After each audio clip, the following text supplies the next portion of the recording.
is a technique given by many teachers, including Swami Vivekananda. It's also been mentioned in many ancient texts from India, like the Kurma Purana, the Patanjali Yoga Sutras, the Hatha Yoga Pradapika. So, a lot of texts mention about this technique. The way I look at this technique is 12 into 12 into 12. So, what do I mean by that? For that, let's look at yoga, the stages of yoga. So, if you remember, we'd spoken about that also some time ago, that there are eight Ashtanga yoga, eight-limbed yoga. So the first two are to do with yam niyam, which are your ethics and discipline.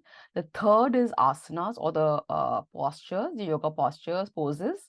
The fourth is breathing exercises or pranayams. The fifth is pratyahara, or withdrawal. Now, the first four are to do with externalization, and at the fifth is where the internalization starts to happen. And then we move on to the the sixth, which is dharana, concentration. Then dhyan, which is meditation. So meditation blossoms out of concentration according to yogic meditation. And that's what, even in mindfulness, concentration is a major part of mindfulness. And then, of course, after the seventh, which is dhyan, we come to samadhi, which is union of the individual consciousness with the universal consciousness. Now, if you look at only the last three stages, the dharana, dhyan, and samadhi, this technique, as I remember, it is 12 into 12 into 12, which means that if you can focus on the object of your meditation for 12 seconds, so when you're concentrating, when you're at the stage of dharana, the sixth stage, according to the Ashtanga Yoga, if you can focus on the object of your meditation for 12 seconds, so for example, if it's your breath, and in case it's your breath, we'll see a beautiful video by the Max Planck Institute on what's really happening inside your body as you breathe. Of course, some of us may just focus on the tip of the nose as we do it. Some of us may like to trace the entire flow of the breath inside and out. So depending on what you want to do, if you want to do the entire cycle, then maybe you could also use this particular video to remember this as a visualization as you do that. It's a beautiful video. I'm not going to tell you more about it. We'll see it and then we'll know what's happening inside, and beautifully it shows.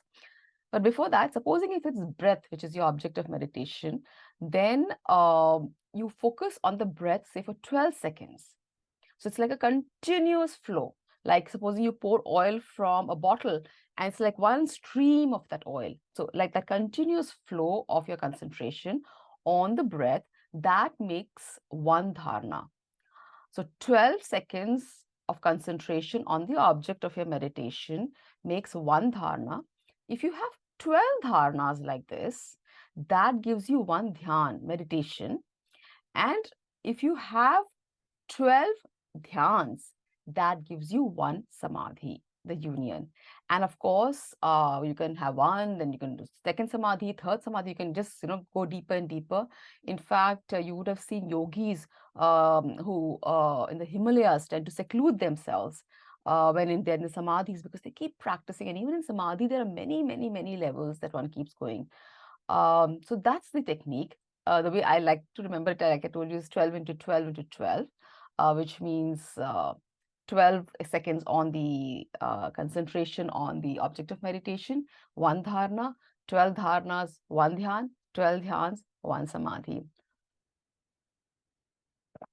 That's how I tend to remember this particular technique.